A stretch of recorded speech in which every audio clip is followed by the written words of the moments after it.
All right, guys, welcome back to the Webheads Podcast, a Marvel Comics event podcast where we're reading through every event starting in 1939, giving you a rundown of it all, the good, the bad, the ugly, hosted by myself, Steven, my brother here. What's up? It's DeMarco.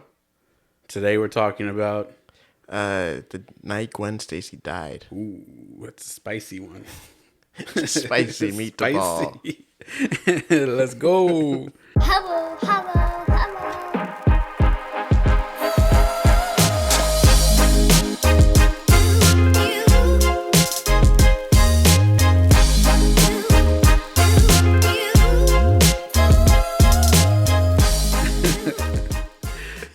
So, what have you been up to? This week, well, in real time, this past week was my birthday. Happy belated birthday. Yes, thank you. It was my brother-in-law's wedding the day before.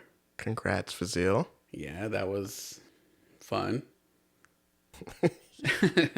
I didn't do anything for my birthday, which is what I usually enjoy to do. I got my phone calls. Actually, who called me? The only person that called me was Brielle. Everybody else sent me a text, which I'm okay with. I've kind of hit Dad's point where it's just like, as long as I hear from you on my birthday, Yeah. I'm good. I don't care. You don't have to buy me a gift. You don't have to buy me or send me anything. I don't need anything of that. But as long as I hear from you, I'm good. So I heard from everybody. Even Grandma sent me a text. She actually just texted me right now. But other than that, I didn't do anything. I had some cake on my birthday. Nice. What kind? It was just a white cake from Safeway. Oh. But Safeway makes some good ass cakes. Yeah. Yeah.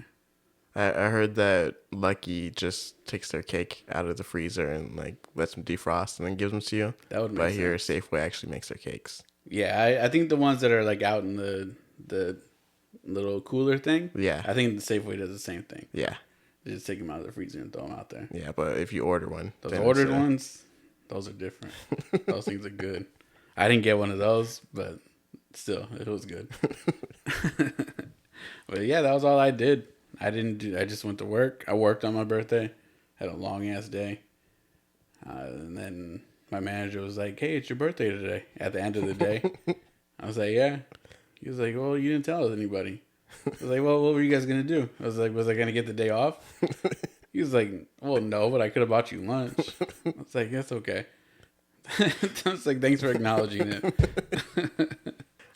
I had, for your birthday, I put a post on Instagram, Yeah. Saying happy birthday and everything. And I like when it gets likes. And I'm like, okay, people are acknowledging that, it's his birthday and everything. But that was the day Instagram had went down too. Yeah. So I had posted it in the morning. I went to work, put my phone down to charge and everything. And on my break, I came back to check my phone. And I didn't know the outages had happened. So I'm looking and it still only has 3 likes. I'm refreshing the page. I'm like, these motherfuckers. They must really fucking hate this guy. I'm like, I get way more likes on all my other posts. Like, what did Steve do to these people? I posted my brother one time and they just fucking disengaged. What the hell is this? So then, I was started refreshing the page and then it wouldn't work. And I go on to one of my other websites and I see that Instagram's down. I'm like, oh, okay. Yeah. You guys get a pass today. Yeah, I was like, I think somebody, Ferio posted one too. And then because I was at work, I saw the notification saying, "Oh, Ferio had tagged you in a post." So I was like, okay, cool. And I went to check it and then it wasn't loading. So I was like, oh, I must have did something wrong. She deleted it. And then I went, 20 minutes later, I was on Twitter and then I was like, oh no, Instagram's down. So if anybody said something to me, it said happy birthday to me and I didn't respond to it, I'm sorry. I kind of lost track of everything that was going on Instagram that day. Speaking of Twitter, well, as some of you guys may know, I'm into collecting Pokemon cards again. I have been for the past 3-4 years now. But this is the 25th anniversary of the cards, or just Pokemon in general. So they came out with the 25th anniversary set. And normally I go on Reddit to find out when like cards drop or like when a store puts them up online. Yeah. But it's hard to go on Reddit because it's like I either have to catch it at literally the moment it gets posted, or they're sold out, or I wait for a notification, but the notifications are an hour late. Yeah. So you run the risk of not getting it.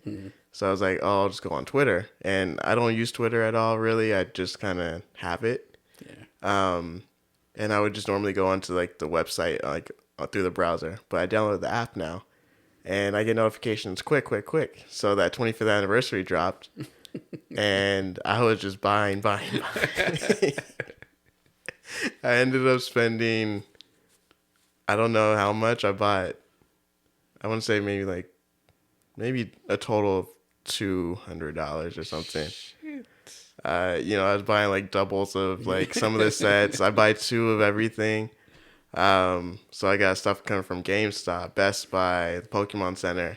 Yeah. Like I just recently started getting into buying them again. So I'm not like, I'm hearing things like late, like I just found out about like the celebration stuff like last week. So I'm like, oh, okay, I'll try to remember. And then, was it Friday? The 8th rolled around. And I didn't remember till like 1 o'clock. I was like, oh, well, there goes that. And then I went to the outlets yesterday. And I ran into your old buddy with the accent at the toy store. If you guys go to the Livermore outlets, there's this toy store. Just go in there and ask some prices for some stuff. Some stuff that you think is like hard to find. Yeah. Ask the prices and for look those up the things. prices on your own first and then ask her what the price is. Because I went in there and she had these celebration boxes, the white ones. Yeah. And I could be wrong, but I could have swore they were on like Best Buy and Target for like $49.99. Yeah, they retail for $49.99. Yeah. So she had a stack of them like right there by the front door. So I was like, let me just see how much it is. Yeah. Not realizing that this is the same store that you were talking about a few episodes ago. And then I was like, hey, excuse me, how much are these? I was juiced. I was like, oh, I can finally get one of them at least. I might get 2. And then she was like, I couldn't tell what she said, but it sounded like she said $89.99. And I was like, well, these boxes are $40. In my head, I'm like, these boxes are $49.99. Yeah. So I didn't hear what I think I heard. And I was just like, I'm sorry, what did you say? She said, oh, $89.99. I was like, okay, thank you. And I just walked out. I was like, this lady's upselling these things by $40. She's a scalper. The day after they came out, Scalper. I was pissed. I was telling Varial about it for like 2 hours after that. I was telling Danny the same thing. I was like, she really tried to upcharge it $40. I was like, what the hell is wrong with this lady? In my head, I was like, I should have stole it. I should have just went back and stole it. I was pissed. And then I've tried to like look online since then to try to find any of it, and pretty much everything's sold out. Yeah. I got the only luck I've had online buying anything this week is that Starbucks, the Disneyland Starbucks cup tumbler that just came out. I saw online that they had posted that they had dropped them on the Disney store, the website, and I saw the post at like 6:30 in the morning, but the post was from like 5-6 hours before. So I was like, well, let me check, but I know it's not going to be there. And it was there. So I was like, all right, let me order it. I even took my time looking through the store, trying to find some other stuff. And then I bought it. So Fario lucked out, but not me. I would say, let me buy one of them off of you, but I feel like if I buy one off of you and I get a good hit on it, you're gonna be pissed. So, I guess I'll just take my luck somewhere else. See what I can get. But I realized I've decided that my only goal with Pokemon cards is to just get one, at the very least, just one of each Pokemon. I just want to have one card for each Pokemon. Like I'll have different ones of them, obviously, because you get multiples. But that's the only goal. Like I'm not gonna like buy them to sell them at one point. I I remember when we had them when we were younger. That was the only goal. Get all 151, and then like you have like the perfect set. So now there's like 900 something Pokemon. So I was like, it's gonna take me a while, but that's my only goal is just get at least one of each. Yeah, I think my goal is really just to. My goal isn't to sell them. I like looking at the prices of like, oh, this is a rare card. Like I have it. I like seeing the price of it. But my goal is really just to have this collection, and then I have my sealed boxes still. And my goal with those is really just to have them so like 20 years from now I can like open them and just kind of be like, oh, I remember when this was like, I remember this card. Everyone wanted this card or something like that. Just to kind of have that like, oh, this from 20 years ago that I bought this. Yeah, I bought 3 binders for myself because each one could fit like 360 in it or something. So I bought 3 binders for myself, and I numbered each corner pocket so I know where each card goes because I'm putting them in order too. And then I'm gonna buy like another like bigger binder that can fit all of them in there, and then put like my duplicates in there, and then start one for like Zara. Nice. Just in case. And then if she doesn't want it, then that's when I'll sell it. Someone else's kid will want it. Yeah. We have this weird part of our DNA that only allows us to just collect things. and then that's it. You're just collecting it. And I don't know who we got that from because mom and dad don't do stuff like that. Yeah, I don't. Ever since I think Pokemon, I've always collected things. Yeah.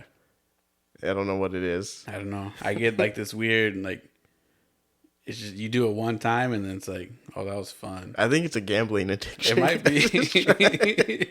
It's like, I'm not going to get something good out of this one. That makes sense because we went to Grayton like last year, maybe 2 years ago. And I came up like $200. And I was like, all right, cool. Like, I'll stop. And then I didn't. And I didn't lose any money that night. I didn't lose any of the money that I went in with. So I broke even. But at one point I was up like $250. So as soon as that thing hits and it's like, oh, that was good. I like that. Like I told you, I bought that pack of Pokemon cards when I got that Sylveon. Oh yeah. That was the first pack I bought since I was like 12 or something. Mm-hmm. And then when I was opening that pack, I was like, oh, I remember this. Isn't it the smell of the cards? The smell, and then it was just like, just opening the pack and then like just getting that first peek of like what the card is. Yeah. You're like, oh yeah, this is good. And then, but it's like when we were younger, it was like, okay, I don't need these trainer cards. I don't need this energy card. Like, whatever. Don't care. And then it's just like, but I think it was you that told me like how like the hollows changed from like what they used to be like. Yeah. And like now some of them are just like kind of like lines that are like shiny. That kind of sucks. And I just keep getting hollows of like Bidoof. Yeah. And Rockruff. But I guess this isn't a Pokemon podcast. Yeah, I think we got a little too off. We might have lost a few people at this point. Well, let's get to the main focus of this show today, shall we? Which is what? Tonight we are talking about the night Gwen Stacy died. Ooh, what a sweetheart she was. This is like a legendary story in the mythos of Spider-Man. This is something that, like, if you guys don't know, comic books tend to kind of add things, take things out, kind of like what's the word I'm looking for? Where they like take canon and then they kind of like reimagine it. Yeah, they reimagine it. So like, I mean, this stuff has been going on for like 60 years, so they have to kind of like update things and like add new twists to things and like that. But the night Gwen Stacy died is like one of those like staple like things in Peter Parker / Spider-Man's life where this is almost kind of like like when Uncle Ben dies. Yeah, this is like equivalent to that. Like it's not gonna like almost every Spider-Man story. Like even if they change like the run, yeah, this is still a thing. yeah, like it's stuck in the timeline of Spider-Man. Yeah. So this is like for me, I've never This read is like in the MCU in this What If show. Yeah. And how they keep killing off Iron Man. Yeah. And they're like, just letting you know he's gonna die. It doesn't matter what happens, he's gonna die. But yeah, this was fun. This was a good read for me. Just because I've never read anything earlier than maybe 2010 Spider-Man. I knew of the stories and this and that, but I've never actually read any of them. Mm-hmm. So to actually be able to go in and read this like legendary story, this epic story, it felt kind of like an honor in some ways, you know. If I was like, oh dang, like I'm actually reading that story. Yeah. And yeah, I thought it was pretty dope. Like it was kind of shorter than I thought. Yeah. And it didn't really. I mean, it got pretty dark, but it was. Yeah, it got dark. Yeah, it was just a little shorter than what I thought, and it kind of ended. 3 issues, 2. Yeah, it wasn't much. Yeah, but I mean, 2 issues and to create such an impact in the timeline of the characters, that's pretty cool. Yeah, they knocked out a lot. Yeah, because I didn't read it these past couple of weeks, but I read it. Like I told you before, like I just was finding lists online of like the best Marvel events like months ago. So this was one of the ones that I read before, but I like reading this almost made me just continue with the, like I almost started that whole Spider-Man run from the beginning. And I was like, I need to like do this. I didn't. But it made you want to. It didn't hit that Pokemon sweet spot for me, but it was close. So to start off, the lead up to this issue, to these 2 issues, because it's 121 and 122. Mm-hmm. The lead up to those didn't really have to do too much with the main arc. Really, a couple things that were happening in the lead up was that Harry Osborn has a drug addiction. Yeah, like a really bad one. Yeah, and who else? Norman, he found out who Peter was. He found out he was Spider-Man, but then also got amnesia. Yeah. So it's like that's Marvel uses that so much. Amnesia is just like that. Oh, I need someone not to do something for a couple issues. Yeah. Amnesia. Yeah. Remember, I was telling you that time. No, I'm not going to bring him up. But there's that character that. Oh yeah. That nobody really likes. That got amnesia. He had amnesia for like 4 years, and then got hit in the head, and he was fine again. And then in that one run that we read, he got hit in the head again, got amnesia for like 1 issue, and then got hit in the head again, and then was perfectly fine. Marvel had kids just getting hit in the head, and like I don't remember having homework, teacher. I got hit in the head. What paper? I got hit in the head, Mom. I don't remember you telling me to do the dishes. You mean this is in the movie theaters? Wow. And so, Norman has amnesia. Peter starts feeling like the pull of being Spider-Man and being a good nephew and being a good friend and just having like all this responsibility. He starts feeling like, oh man, like is this something that I can actually keep doing? Yeah, screw this great power stuff. And then he also he starts getting a cold. This is important. He starts getting a cold because he went to Toronto because Aunt May is actually kind of in a relationship with Dr. Octopus. And somebody sent her a letter and said, we need to talk. And it was mailed from Toronto. So Peter decides to keep the letter, not give it to Aunt May. Wow. And then fly to Toronto to figure out who gave it to him. But he doesn't want to pay for the flight, so he has J. Jonah Jameson pay for it by telling him he's going to go there and take pictures of the Hulk, who's also been terrorizing Toronto. And so Peter and the Hulk have a fight. Peter saves the day because the Hulk tries to break a dam and flood a whole town, and Peter saves them. But he also starts getting sick. And so I'll just kind of tell you guys where that kind of leads into it. So issue 121, it starts with we see Harry laying in bed. Mary Jane and Gwen are by his side. He's having like some hallucinations and episodes and everything. Cold sweats. Yeah, and the doctor's sitting next to him also and says that he took too much acid.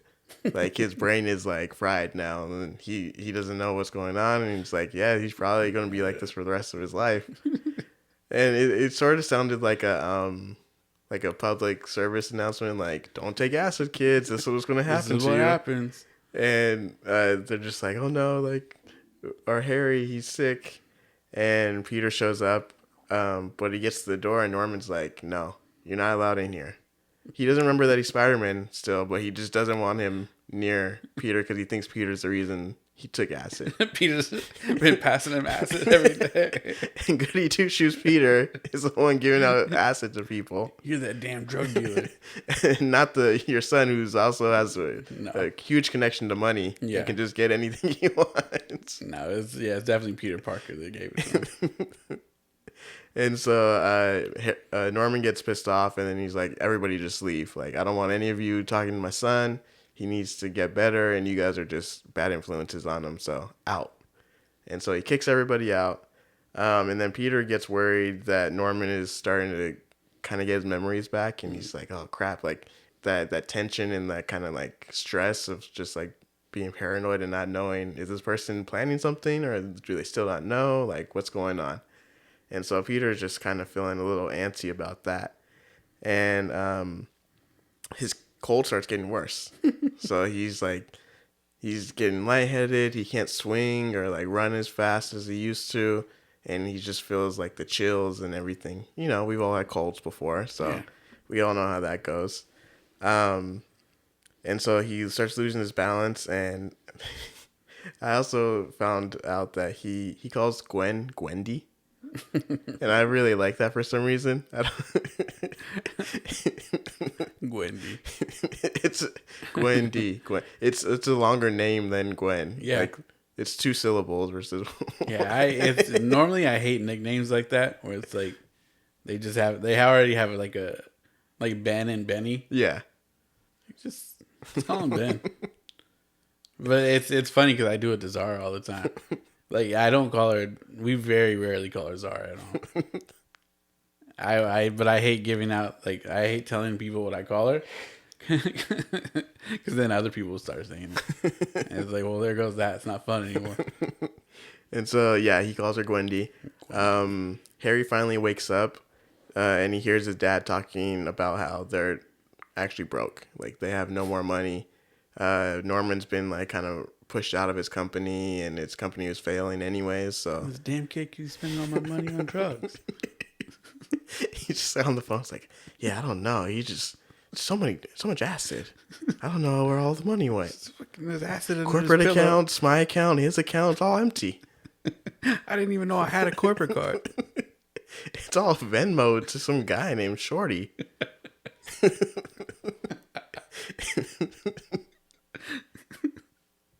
And so Harry hears him talking about how they're in financial ruin.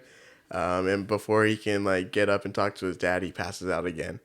And Norman puts him back to bed, and and just the stress of being in financial ruin and his son being a druggie and all this stuff causes his mind to just snap. And so he has a psychotic break, and he starts becoming the Goblin again. So the persona of the Green Goblin jumps out of his psyche and is now taking over and reminding him that Peter is Spider-Man now.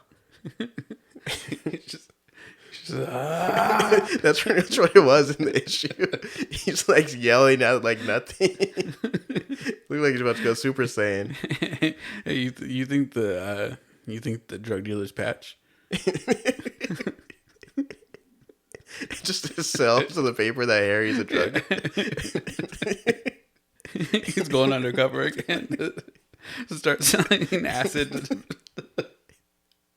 I don't know if I mentioned this last time we talked about Patch, but I just imagine like if there was a real life equivalent, I just imagine a guy just putting on an eye patch and having brown hair, but he just puts on a gray wig that doesn't cover his whole head. You still see the brown, and he just walks around saying, "You know of any crimes anywhere that I may help out with?"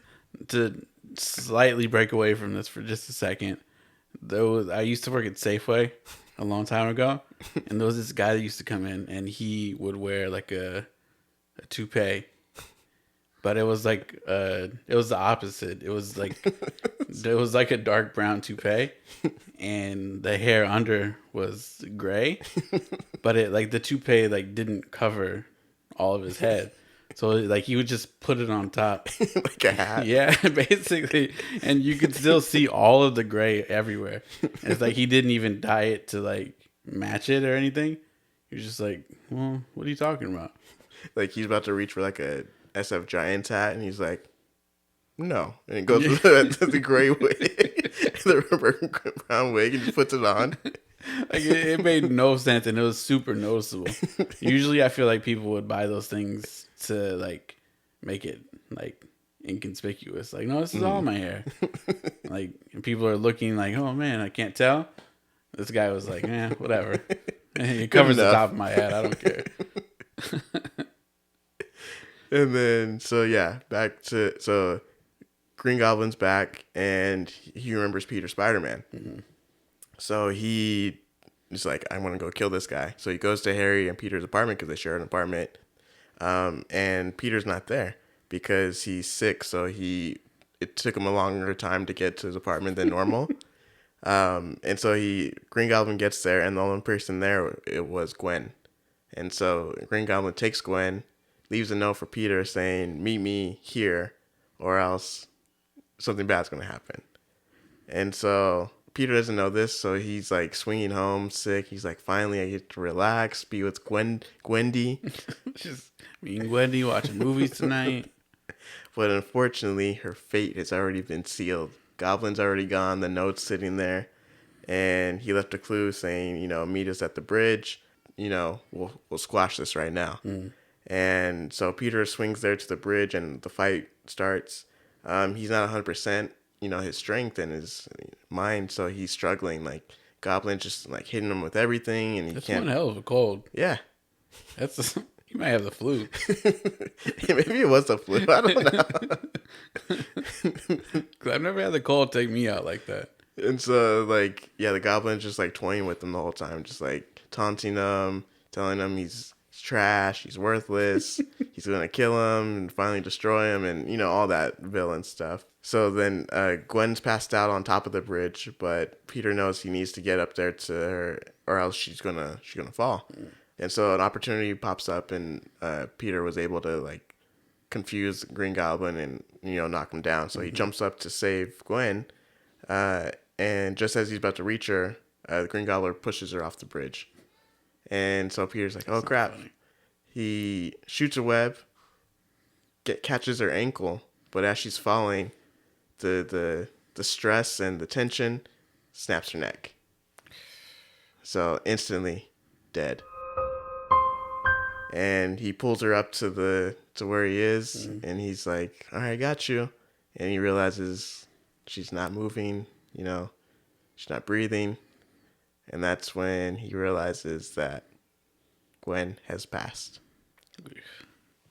And the last image on that issue is him holding her body and like screaming up to the heavens. And it might sound a little bit morbid, but I screenshotted that and I have it as my background on my tablet. Not because because he likes death.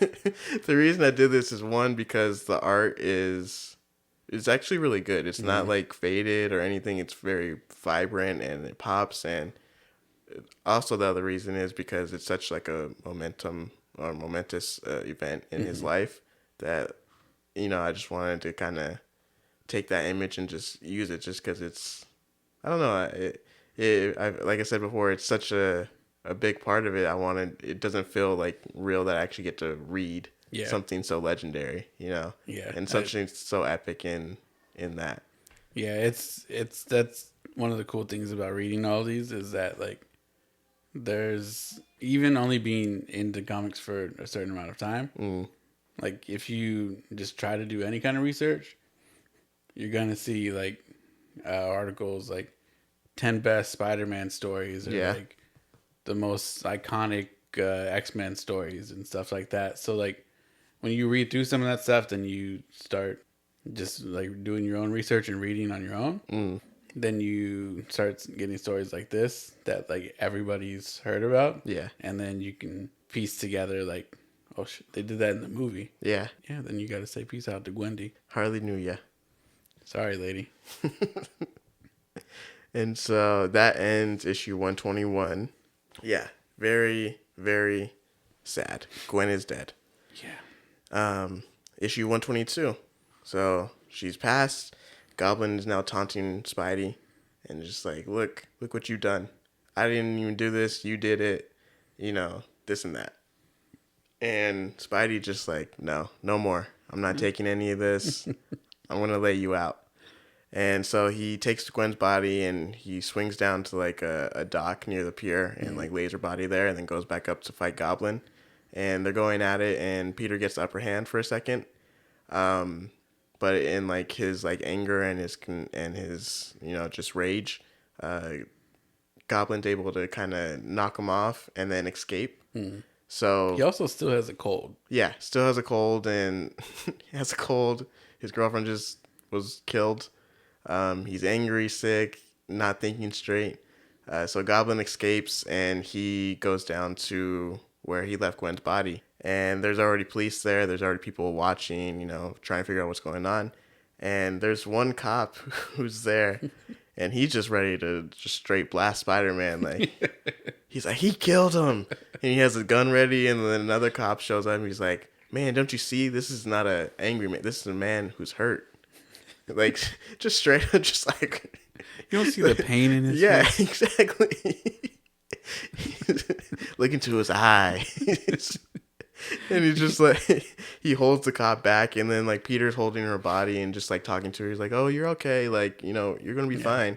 It was really sad. It really, like, for a comic book, and I don't know, I just wouldn't expect it from that long ago for it to be so sad and, like this is just honestly a kid who's grieving and doesn't know how to handle what just happened. Yeah, so like Peter, he's trying to hold her body, and then like the cop's like, we need to call an ambulance, and he's just like, no, like she's already dead.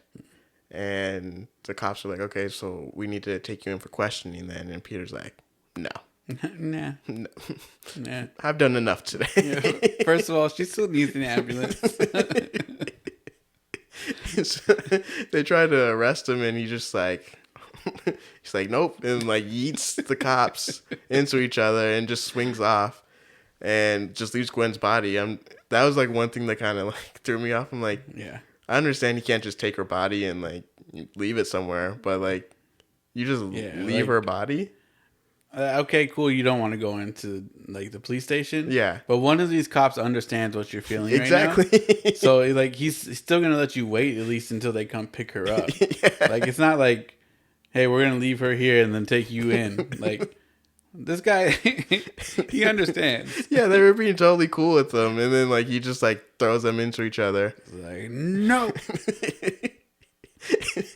He heard the word station and just got like angry all of a sudden. No, I don't think so, buddy. And so the nice cop is just like, all right, everybody, open fire, but only shoot to wound. And so they start shooting at him. And That's the cops for you.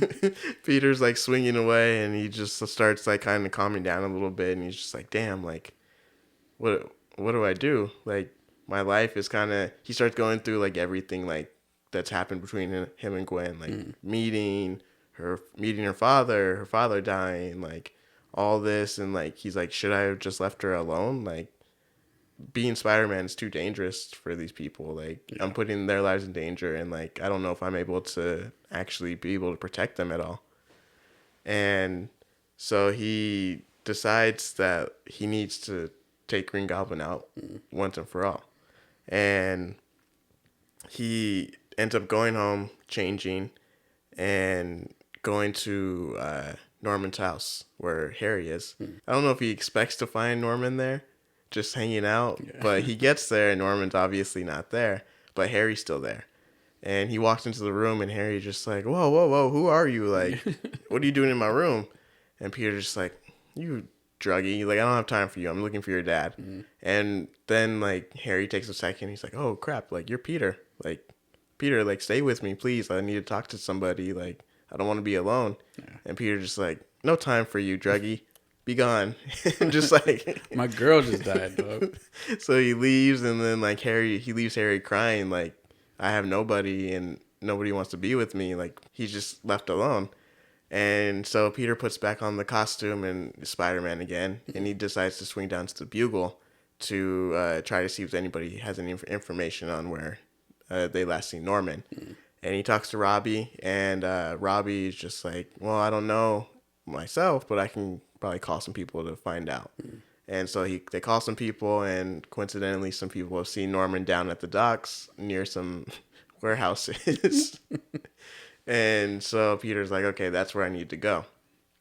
Jump 2, the Goblin is at the warehouse, and he's like, I messed up. Like, I know Spider-Man's going to be after me. I got to be prepared for this. And so when the villains finally step back and realize I went too far. Yeah. That's like one of the greatest things. So he's like preparing, he's like setting traps, like upgrading his tech and everything. He's like, I gotta be prepared for when this guy shows up so I can take him out. And he's in his warehouse, and one of his traps, quote unquote, is he thinks Spider-Man's just gonna walk through the front door, so he's like, I'm gonna leave through the back. And as he's leaving, Spider-Man swings down and kicks him back into the building. And then just starts whooping his ass. Like, for panel after panel after panel, it's just Spider-Man just laying punches into him, throwing him into boxes, like, not letting up. And he's just, like, knocking him out, knocking him out, knocking him out. And it keeps going, going, going. And Peter finally stops. He just takes a second to think. And he's like, if I kill him, I'm just as bad as he is. You know, like, this isn't me. I don't need to kill somebody. And... you know, it's not me. It's not going to fix anything. And the next thing that happens, if you've seen the first Spider-Man movie, the Sam Raimi Spider-Man movie, I think you know what happens. Peter took this moment to kind of recuperate and rethink what's happening, but Goblin also took the moment to try to catch him off guard. So he calls his glider and tries to impale Spider-Man from behind, which Spider-Man flips over, and it impales the Green Goblin and nails him to the wall. And then he's dead. Pinned with his own glider against the wall, now sliding down just to die on the ground.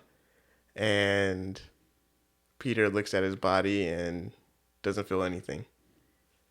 He doesn't feel happy that he's dead. He doesn't feel sad. He doesn't feel like he's gotten revenge or anything. He just feels empty. And that's where... gotta suck. Yeah.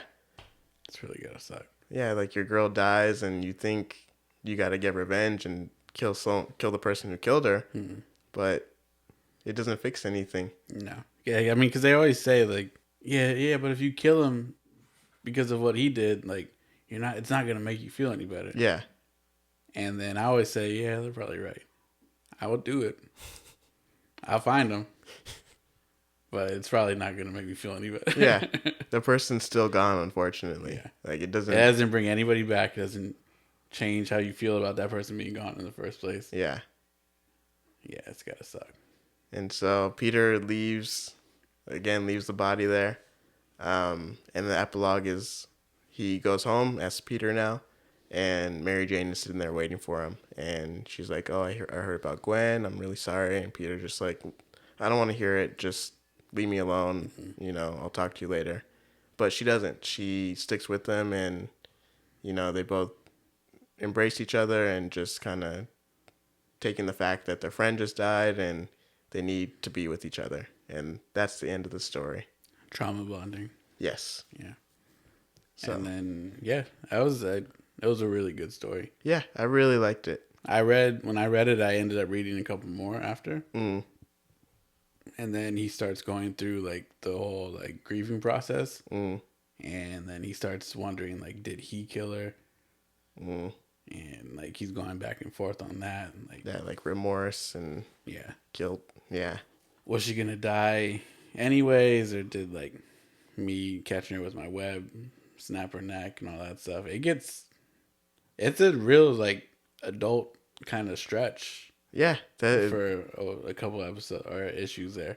It was really not eye opening, but like you don't expect a comic book to go down those routes, especially with like a big character like Spider-Man. Yeah, You expect him just to be like, yeah, she's passed, but I still gotta be Spider-Man. You know, it's like, yeah, I guess having that duality between the character of Spider-Man and Peter allows you to kind of tackle those issues and just kind of dive into that while still giving Spider-Man a break to be, Spider-Man. yeah. It was, I guess for me, it was just surprising that this was like in the 70s. Because like up until now, we haven't really seen. Like, I guess Spider-Man's had a few kind of instances like this, like with the "If This Be My Destiny" stuff. It was a little bit more serious, but a lot of these other stories we haven't seen anything where it's just like something that can happen to Yeah. a person reading this. I mean, without this like the superhero stuff, Yeah. but like the death and the remorse and all that stuff, like we haven't seen a lot of that. Yeah. And it was just really surprising that this was being thrown at kids in the 70s. Because I don't know. I don't see tons of kids reading this, but at the same time, it's Spider-Man. So, like, Yeah. I mean, I guess it kind of, if somebody benefited from kind of like, if they were going through it and they saw Spider-Man go through it and help them, I guess that helps. because when I first read it, and then that first, what was it, 121 was the first one, I legit almost cried when I read it. I was like, oh no, I shouldn't have done this. And I was reading it like at night. I was like, oh no. It sort of, I wouldn't say they're on the same level, but in terms of like feeling for like a fictional character, I felt the same way reading this as I did when I beat the Spider-Man game on PS4. Yeah. Spoiler alert if you guys haven't played it yet, but Aunt May dies. Yeah. And it's not a easy death. It's not like she just dies and Peter's just like, oh no, she's dead. Like, there's like some real emotional weight to all of it. Even though I didn't care for her character at all throughout the whole game, the end of that was just like, damn. Yeah, it was rough. Yeah, so like that, and then reading this, and I was like, wow. Like, The only other fictional character I ever cried for when they died was it's probably a spoiler alert, but the show ended like 10 years ago, so get over it. But on Sons of Anarchy, there's a character Tara on there, and she dies like in like one of the last like 4 or 5 episodes of the show. And how she died, I was like, nah. She got like, I think it was like a garden hoe or something to the back of the head. ugh. It was, oh man. And the music they were playing behind it, it was rough. Yeah, that was the only one I cried for. That's probably not true, but that's like the worst. That was like one of the worst ones for me. Well, yeah. Overall, I'd say this is a really good read. Yeah. I would put it up there. I'd say 4.5 out of 5 webpads for me. I'm gonna give it a 4.2 only because it was only 2 issues. Yeah. Like the actual, like if we're just going off of what the actual event was, then it's just the 2 issues. Yeah, I think I want to go and read the issues after just to kind of get the full picture. Yeah, but if that was like, if they dragged it out a little bit more, because I want to say I would love 4 issues of it, but then I also know that like that could have ruined it and made it like, okay, now you guys are stretching this out too far. Because honestly, I mean, like, what else more would you need? Probably like, not much. In there, they got to the point, and that was kind of, I guess what we talk about for a lot of the issues that we read is like there's so much filler and empty stuff going on in between the action and moving the plot forward. This one is just literally like boom, boom, boom, boom, boom. Yeah. You know, and it's like, hey, that's what That's we because need. I feel like the Spider-Man writers like actually had like didn't have their heads up their ass. Like they were like, we have a story to write. Let's get together and do it. Yeah. And then like everybody else is just like, I don't know. We'll get to it next week. You guys want to go off? He for fights drinks? another. He fights another bad guy. I'll put the Hulk in there. The Hulk died last week. All right, put the Red Hulk in there. We don't even have one of those. Okay, bring back the gray one. Like It's a robot. Yeah. It's a robot now. It's Ultron. Who? Like they just Spider-Man writers were like on it. Yeah. So yeah, like I'm still gonna give it a 4. Cause yeah, I think had they stretched it out to like 4 issues, it probably would have made it like just with a bunch of filler. Yeah, I'll give it a 4. It wasn't bad. I liked it. This is a good one. But, Are we announcing that the teams are no longer? yeah, I guess we could do that. We just decided that we're not going to be picking teams for a bit. We're just gonna hold off on it for a while. Maybe swing back around to it. We might not. We might think of something else to throw into that spot to between the end of the story and the ratings of it all. But you guys will figure that out whenever we do it. There wasn't too much of a thought or discussion on why we weren't gonna do it anymore. We just felt like it. I guess we just want to wait until we can engage a little bit more with everybody else. Yeah. Before we get back to picking teams, and then we're probably gonna have to just start all over because we won't remember who's on our teams at that point. But yeah, so we did the ratings. We let everybody know about the teams. Got anything else? For the show, no, just some shout outs and Go for it. okay. Let's shout out Danny and her new Instagram page, her side page, Styles by Danny. Go follow that on Instagram.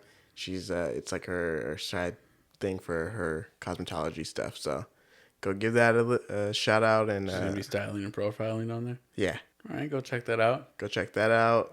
Go check out Memories Not Guaranteed. If they make another episode, We've had some setbacks over the last couple of weeks, but hopefully we'll record this next one coming up, which should be my birthday episode. ooh, So go give that a listen on Spotify, Apple Music, Google Podcasts, all that. yeah, I gotta call you out For what? because I think it was on your guys' first episode back. Mm. You didn't even know what day our podcast came out. Because that was when we were switching it, I think. And I was like, You're like, go listen to our podcast every Friday, and then Juan was like, "Oh, you guys, I thought you guys were on Tuesdays," and you were like, "I gotta double check that." He was like, "You guys moved back to Fridays," and then you were like, "Yeah." I was like, "Oh, okay." shout outs are hard, man. Shout outs are difficult sometimes. Shout out to Fariel. She is here in one of the other rooms outside of our studio here. And she keeps threatening to come in here and tell everybody how bad this podcast is. And I locked the door so she can't get in. Shout out to Grandma for letting us use her house as a studio. Grandma would open up all these rooms for studios if we were doing all. Yeah, if me, you, Greg, and Chantel and Janae all wanted to do separate podcasts, she would open up every room here and let us do it. She would let us record in her room if we wanted to. If we said, Grandma, like it just sounds better in your room, she'd say okay. Like wouldn't even question it. So shout out to Grandma for letting us come here every couple of weeks to do this. And shout out Stanley. Yeah. Stanley the Manly. Santa Claus. Yeah. I'll get to the rest of my shout outs later on the next episode. But thanks for coming back again this week. Yes. I'm not gonna toot my own horn too much, but I know that it sounds a hell of a lot better than they used to. Yes. Yeah. Already. Yeah. These mics are way better. Thank God we did this. But thanks for listening. We'll be back again next week with a special episode for the Eternals. Yes. And the movie will be coming out a few days after our episode. Don't expect to learn anything about them by listening to No, this. because to be honest, that movie's going to be pulling a lot from their own kind of... they're mainly just taking the characters and just writing their own stuff because they don't have much to go from. But we did our best to help you guys out with this one. Because like I said a few times, I thought we kind of shot ourselves in the foot with the Shang-Chi one. Even though a few people probably lied and said it helped. But yeah, we're both going to try to help you guys out with that Eternals. Because like we said, they don't have much to pull from in the comics.